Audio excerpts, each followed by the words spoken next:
నమస్తే doctors care కి స్వాగతం.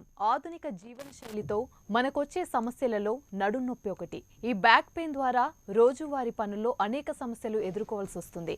ఇక చిన్న పెద్ద తేడా లేకుండా ప్రతి ఒక్కరూ ఈ బ్యాక్ పెయిన్ బారిన పడుతున్న నేపథ్యంలో అసలు ఈ బ్యాక్ పెయిన్ రావడానికి కారణం ఏంటి, బ్యాక్ పెయిన్ వల్ల ఎదురయ్యే సమస్యలేంటి, సయాటికా పెయిన్ కి బ్యాక్ పెయిన్ కి సంబంధం ఉందా వంటి విషయాలపై సలహాలు సూచనలు అందించడానికి ప్రముఖ వైద్యులు డాక్టర్ విజయభాస్కర్ గారు మనతో ఉన్నారు.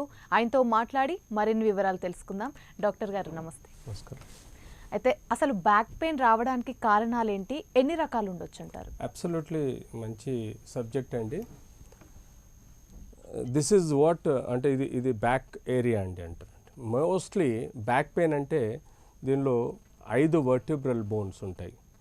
1, 2, 3, 4, 5. దీంతో పాటు సాక్రల్ బోన్ అని చెప్పేసి ఈ బోన్ ఒకటి మెయిన్గా ఉంటుంది.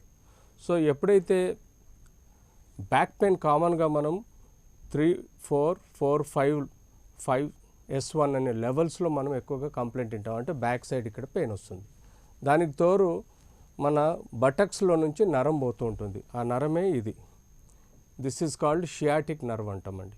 ఈ నర్వ్ ఇరిటేషన్ వల్ల వ్యక్తులలో నొప్పి లాగడం, అంటే నరం లాగడం, దాంతోడు తిమ్మిళ్ళు రావడం, బలం తక్కువ అయిపోవడం, కాల్లో బలం తక్కువ అవడం, ఈ వెన్నుపూస ఎముకలలో డిస్క్ అని ఉంటుందండి. ఇది డిస్క్, కొంచెం క్లోజ్ తీసుకుంటే డిస్క్. ఈ డిస్క్ ఏదైతే ఉందో ఇది షాక్ అబ్జర్బర్ లాగా మన బాడీకి హెల్ప్ చేస్తుందండి. యూ కెన్ సీ ఎలా జంప్ అవుతుందో. ఇలాంటి జంప్ అయినప్పుడు ఇది షాక్ అబ్జర్బర్ లాగా డిస్క్ ఈ బోన్స్ని డ్యామేజ్ చేయకుండా ప్రొటెక్ట్ చేస్తుంది. సో మోటార్ సైకిల్కి ఎలా అయితే షాక్ అబ్జర్బర్ ఉండి దానిలో ఆయిల్ ఉండి సీల్ ఉంటుందో, ఈ స్పాంజ్ డిస్క్కి కూడా మధ్యలో లిక్విడ్, జెల్ లిక్విడ్ ఉంటుంది. చుట్టూ ఒక పొర ఆయిల్ సీల్ లాగా ఉంటుంది. ఇది మనకు ప్రొటెక్ట్ చేస్తుంది. జంప్ చేసినా, పక్కకు జరిగిన ఏ యాక్టివిటీ చేసినా ఇది మనల్ని బోన్స్ నుంచి ప్రొటెక్ట్ చేస్తుంది. ఎప్పుడైతే ఈ ఆయిల్ సీల్ లాంటి పొర, అవుట్ సైడ్ పొర ఏది ఉంటుందో అది ఫైబ్రస్ బ్యాండ్ అంటాము, పగులుతుందో దాని ద్వారా మనకు ఈ జెల్ బయటకు వచ్చేసి వెన్నుపూస ఉంది. ఎల్లో కలర్ది మీరు వెన్నుపూస అండి. ఈ వెన్నుపూస కుడి సైడ్ ఒక నరం, ఎడమ సైడ్ ఒక నరం పోతూ ఉంటుంది. సో అది ఎముకలోని రంధ్రం ద్వారా మన కాళ్ళకు సప్లై చేస్తుంది షియాటిక్ నర్వ్. సో ఎప్పుడైతే ఇక్కడ డిస్క్ బర్స్ట్ అయిపోయి, ఈ ఫైబ్రస్ బ్యాండ్ బర్స్ట్ అయిపోయి దీనిలో నుంచి జెల్ ఇలా నరాన్ని ఫ్రీ ఉంచకుండా ఇలా నొక్కేస్తుంటుందో, అప్పుడు ఎలా అయితే మనకు సపోజ్ మెడబట్టేసి ఇలా మనం గట్టిగా పట్టామనుకుంటే ఊపిరాడదో, అలాగే ఈ డిస్క్ నరాన్ని నొక్కినప్పుడు ఈ నరానికి ఊపిరాడదు. తద్వారా ఈ నరం ఇలా మన కాళ్ళల్లో పోతుంది కదా, ఈ కాళ్ళల్లో నొప్పి, షియాటికా పెయిన్ రావడం మొదలవుతుంది. అంతేకాకుండా ఆ ప్రెషర్ కంటిన్యూస్ ఉంటే దానిలో ఉండే బ్రెయిన్ నుంచి వచ్చే సిగ్నల్స్ కూడా స్లోగా తగ్గిపోవటం వలన కాళ్ళల్లో వీక్నెస్, అంటే పారాపెరసిస్, ఒక కాలు అయితే పెరసిస్ అంటాం, 2 కాళ్ళు అయితే పారాపెరసిస్, అంటే 2 లోపల కింది కాళ్ళు వీక్నెస్ రావడం అంటాం. దీన్నే షియాటికా పెయిన్ అంటాం. సో ముఖ్యంగా మనకు నడుములో ఎన్నో ఉన్నాయి. బోన్స్ ఉన్నాయి, డిస్క్ ఉంది, నర్వ్స్ ఉన్నాయి, అంతేకాకుండా లిగమెంట్స్ ఉంటాయి. అంటే లిగమెంట్స్ అంటే ఒక బోన్కి ఇంకో బోన్కి అతుకు పెట్టే కండరం అంటామండి. అంతేకాకుండా ఈ జాయింట్స్ ఉంటాయి. ఈ జాయింట్స్ని కూడా చూడండి. ఇవి ప్రతి బోన్కు ఇంకో బోన్ జత చేయడానికి 2 జాయింట్స్ ఉంటాయి, ఫేసెడ్ జాయింట్స్ అంటాం. అలా ప్రతి బోన్కు మధ్యలో 2 ఫేసెడ్ జాయింట్స్ ఉంటాయి. సో మనం కామన్గా వినేది ఏంటంటే డిస్క్ ప్రాబ్లం అంటాం. ఇందాక మీకు చెప్పినట్టుగా డిస్క్ పగిలిపోయి ఎప్పుడైతే పొరను నొక్కుతుందో షియాటిక్ పెయిన్ వస్తాం. సో దీన్ని మీరు అడిగిన క్వశ్చన్ ప్రకారము ఈ డిస్క్ బస్ట్ అయ్యి నరాన్ని నొక్కినప్పుడు షియాటికా పెయిన్ రావడం ఒకటైతే, నెక్స్ట్ వచ్చేసి మీకు ఈ బోన్స్లో ఏజ్ 45 ఏళ్ళు 50 ఏళ్ళ తర్వాత కొన్ని హార్మోనల్ డిస్టర్బెన్సెస్ అనుకోండి, ఆర్ ఏజ్లో విటమిన్ డి, కాల్షియం తక్కువ ఉండటం వలన ఈ బోన్స్ అరిగిపోవడం మొదలవుతుంది. ఎప్పుడైతే ఈ బోన్స్ అరిగిపోవడం మొదలవుతుందో పక్కనున్న కండరాలలో ప్రెషర్ పడి పెయిన్ వస్తుంది. అంతేకాకుండా బోన్ క్వాలిటీ వీక్ ఉన్నప్పుడు కూడా యూజువల్గా అరగటం వల్ల బోన్లోని ఒక టైప్ ఆఫ్ పెయిన్ రావటం వల్ల దీన్ని స్పాండిలోసిస్ అంటాం. స్పాండిలోసిస్ అంటే అరుగుదల పెరిగిపోయి నొప్పి రావడం. మూడోది మనము స్పాండిలైటిస్ అంటాం. స్పాండిలైటిస్ అంటే ఈ బోన్స్కు మధ్యలో ఉన్న ఈ 2 ఫేసెడ్ జాయింట్స్లో డీజనరేటివ్ చేంజెస్ కానీ లేకపోతే ఇన్ఫెక్షన్ కానీ ఏదైనా వచ్చినా అప్పుడు ఈ 2 జాయింట్స్ ఇన్ఫ్లేమ్ అవడం, అంటే అది ఒకలాంటి రియాక్షనరీ ఎడిమా రావటం వలన ఈ నొప్పి మొదలవుతుంది, ఎర్రబడడం, నొప్పి రావడం. దాన్ని మనం స్పాండిలైటిస్ అంటాం. 4వ ప్రాబ్లం వచ్చి ఈ బోన్స్లో మనకు గడ్డలు అవుతాయి. అవి బినైన్ ట్యూమర్స్ కావచ్చు, మ్యాలిగ్నెంట్ అంటే క్యాన్సర్ ట్యూమర్స్ కావచ్చు. సో నడుము నొప్పికి ఎన్నో కారణాల్లో ఇదొక కారణం. ఏంటంటే బోన్ క్యాన్సర్ రావచ్చు, లేకపోతే వెన్నుపూసలోని కూడా కొన్ని ట్యూమర్స్ డెవలప్ అవటం వల్ల కూడా నడుములో పెయిన్ రావచ్చు. సో ముఖ్యంగా bones, nerves, ligaments, joints, bones ఇవన్నిటికి సంబంధించిన నడుము నొప్పి ఒకటైతే దీని చుట్టుండే మూత్రపిండాల్లో కానీ, మూత్రపిండం యొక్క నాళాలు కానీ, గర్భసంచి కానీ ఇంక ఇతరితర కారణాలలో కూడా డిజీజ్ ప్రాసెస్ ఉన్నప్పుడు మనకు నడుము నొప్పి వచ్చే అవకాశం కూడా ఉంటుంది. అయితే డాక్టర్ గారు, నార్మల్గా ఇప్పుడు డిస్క్ గురించి మీరు చెప్పారు కదా, డిస్క్ జారడం అంటే ఏంటి, దానివల్ల ఏదైనా ప్రాబ్లమ్స్ రావచ్చు అంటారా? అబ్సల్యూట్లీ ఇందాక చెప్పింది అదండి. డిస్క్ జారడం అనేదాన్ని కొంచెం మాట మార్చి డిస్క్ ప్రొలాప్స్ అంటారండి.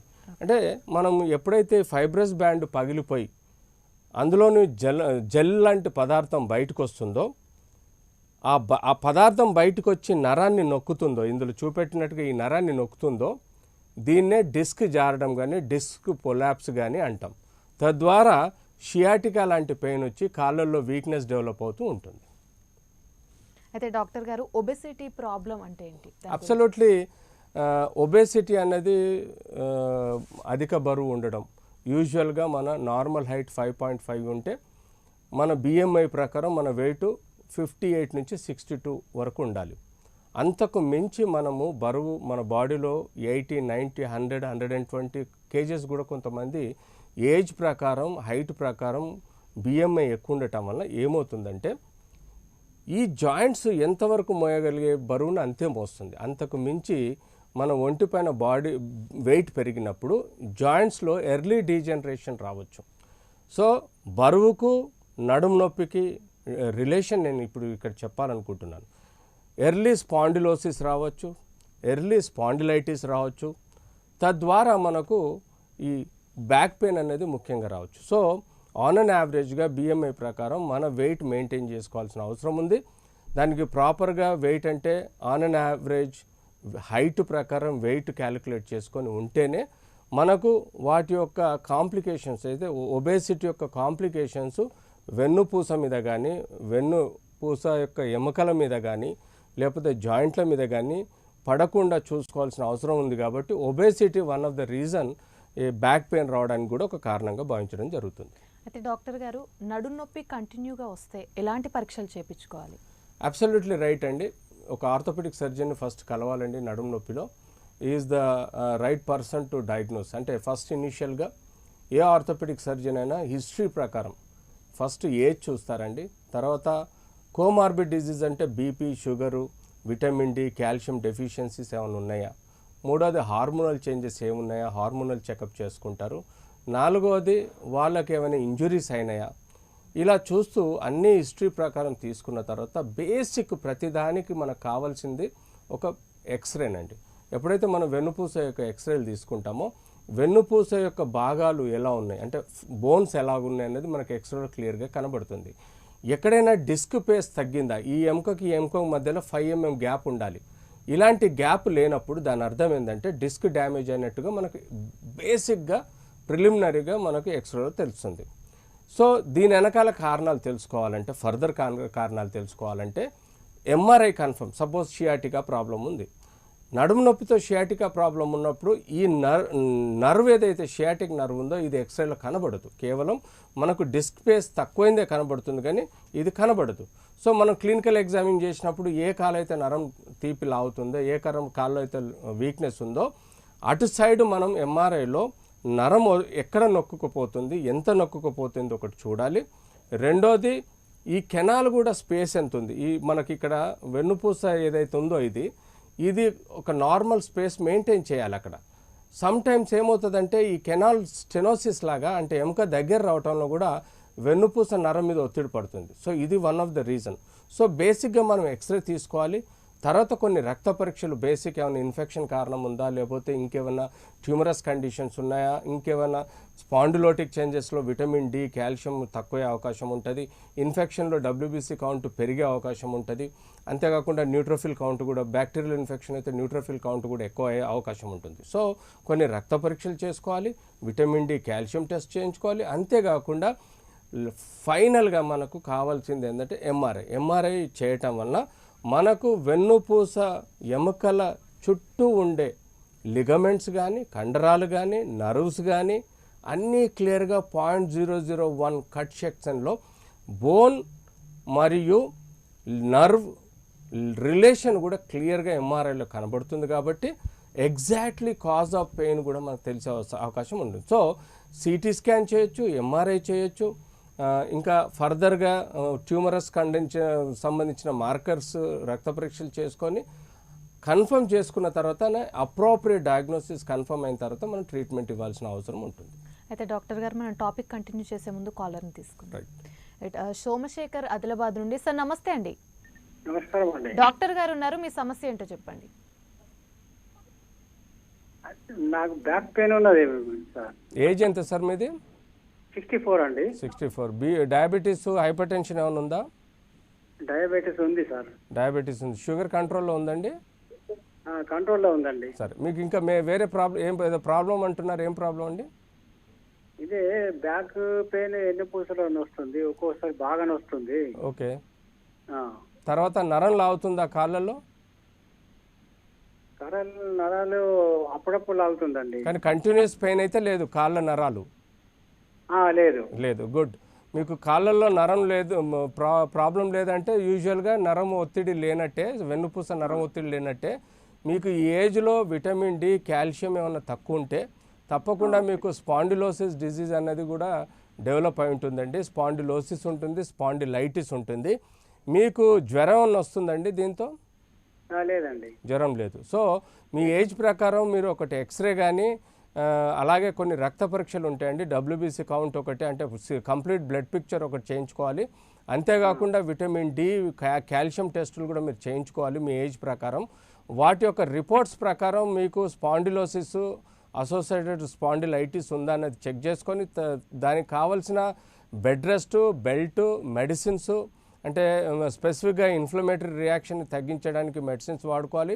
విటమిన్ డి తక్కువ ఉంటే మీరు ప్రొద్దున్నే సూర్యరశ్మి అంటే ఎండలో మీరు చల్లటి ఎండలో అంటే పొద్దున్న 7 గంటలకి అలా తక్కువ బట్టలతోటి ఎక్కువ చర్మం ఎక్స్పోజ్ చేసి ఒక 15-20 నిమిషాల వరకు ఎండలో పడుకోవాలండి. సూర్యరశ్మి ద్వారానే మీకు విటమిన్ డి ప్రొడ్యూస్ అవుతుంది. అంతేకాకుండా రోజు ఒక 500 మిల్లీగ్రామ్స్ ఆఫ్ మీరు కాల్షియం ట్యాబ్లెట్ కూడా వేసుకోవాల్సి వస్తుంది in case calcium, vitamin D తక్కువ ఉంటే.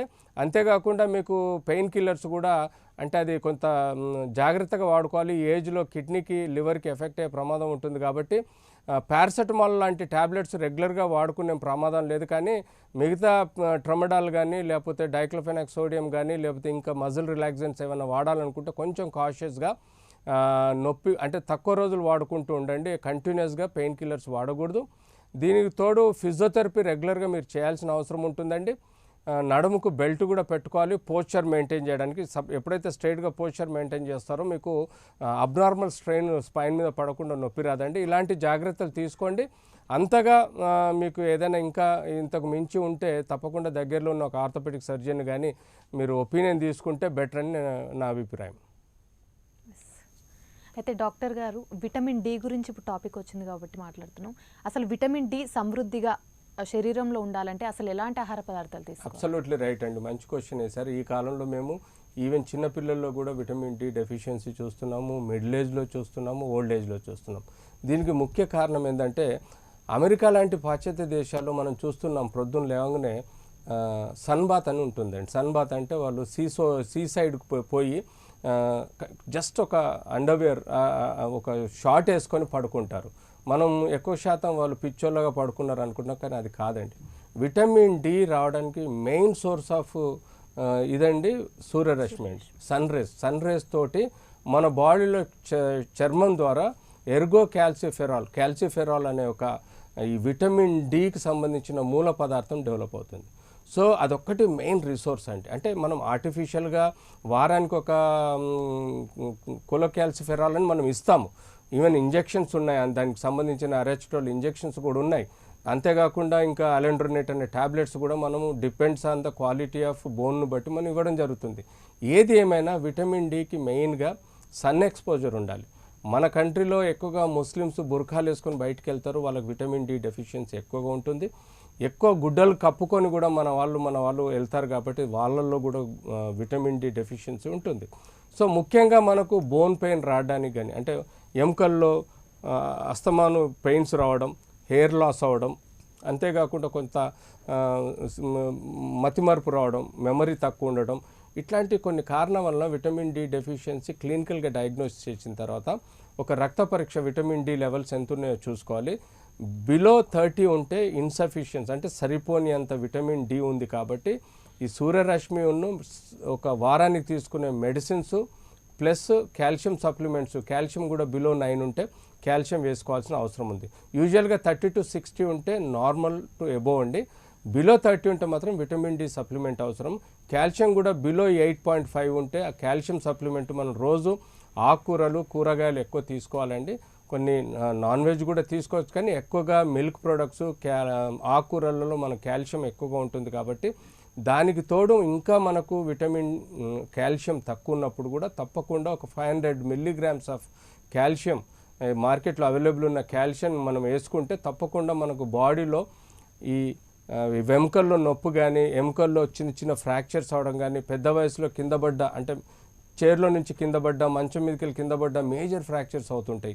అలాంటివి కాకుండా చూసుకోవాలంటే కంపల్సరీ ఈ విటమిన్ డి కాల్షియం సప్లిమెంట్ తీసుకుంటూ, ఎండలో కొంతసేపు కూర్చుంటూ, ఎక్సర్సైజ్ రెగ్యులర్గా చేస్తూ, బ్యాలెన్స్డ్ డైట్ అంటే కార్బోహైడ్రేట్, ఫ్యాటు, ప్రోటీన్ బ్యాలెన్స్డ్గా ఉంటూ, ఈ ఎక్స్ట్రా మినరల్స్, వెజిటేబుల్స్, మినరల్స్, ఆకుకూర లాంటి పదార్థాలు తీసుకుంటే మనకి ఈ సమస్యలు తగ్గుతాయి.